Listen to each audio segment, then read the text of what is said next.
UConn, it seems, has the golden touch right now with both women's and men's basketball blowing up.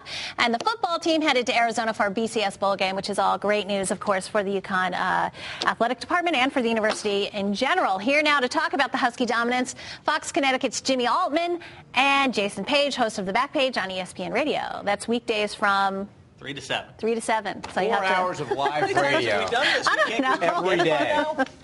And I That's listen, all too. I listen. I listen text every you. day, Jay, when they let me.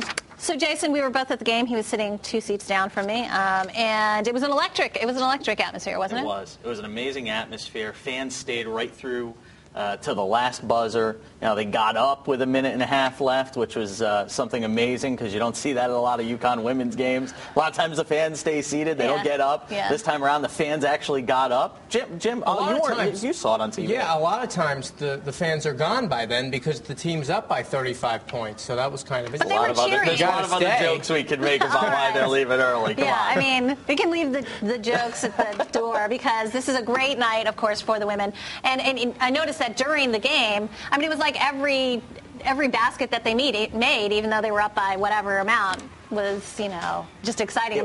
They were cheering as if it was like a close game. It was an NCAA tournament game atmosphere. Yeah. And that's something you don't get a lot of at the XL Center these days. Some of the prime men's Big East basketball games, you're going to get those kind of cheers. This time around, for a women's game, it was an electric atmosphere. And this achievement, though, was not without debate. There was, of course, the debate, like, can you compare this to the UCLA streak? Can you not? I know you talked about it on your show.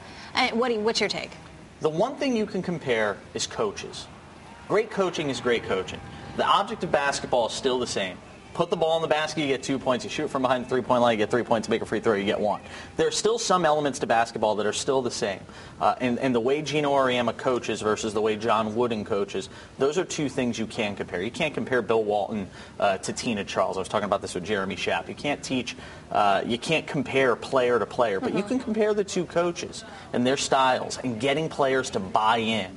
That's one of the more amazing parts of this whole thing is coaches who are able to get their players to buy in to a philosophy for the greater good of the team. So, Jason, how long can this last? I mean, we're at 89 now. I don't think there was any doubt they were going to win against Florida State. I mean, Florida State's 22nd or something in the country, yet it was never a contest. We never thought it would be.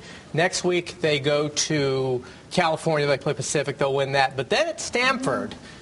Pacific's no gimme either.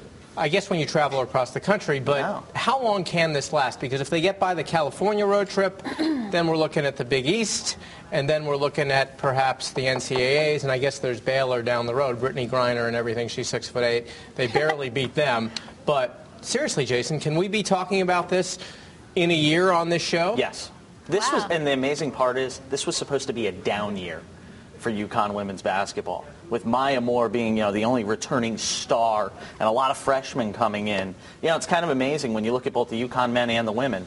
There's a common denominator, and it's freshmen coming into the program.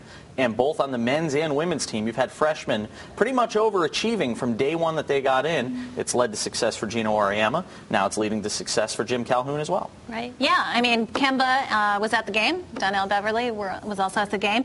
They're having an unexpected, I don't know, is it unexpectedly great season? So far. Yeah. But you haven't gotten into Big East play.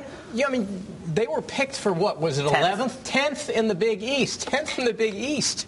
They're 4th in the country right now. They're 4th in the country, but again, understand, they haven't played a single Big East game yet. True. And you've got something like 7 teams inside the top 25 out of the Big East, 4 or 5 in the top 10 alone. They're going to be tested December 27th at Pitt. In 3 out of the next 4 games, we're going to find out a lot about the UConn men. They get Texas, they get Pitt, they get South Florida, I believe they get Notre Dame, all in their next 4 games. I believe 3 out of 4 of those are on the road. We're going to learn a lot about UConn here on the men's basketball side over the next few days. But none of these Big East teams, Jason, are going to be ranked as highly as they are right now because the Big East just beats up on each other. That's the way Big East play goes, and that's why it's the best conference in the country. Yes, but you're still going to have freshmen on this team that are going to be facing an atmosphere. They played a couple of good teams in Maui. Let me say that again. In Maui. Right. Not in Pitt. Not at Louisville, not in South Bend, not at the Garden. At the Lahaina Civic Center, if I'm not mistaken. Something like that. I've been there. You've been there? Yes. Okay. It seats 2,000. Yeah. Jimmy has also been to the stadium where they will play the Fiesta Bowl, right? You know, and it's a good segue, Laura. You're a Connecticut guy, Jason. I know that's your job.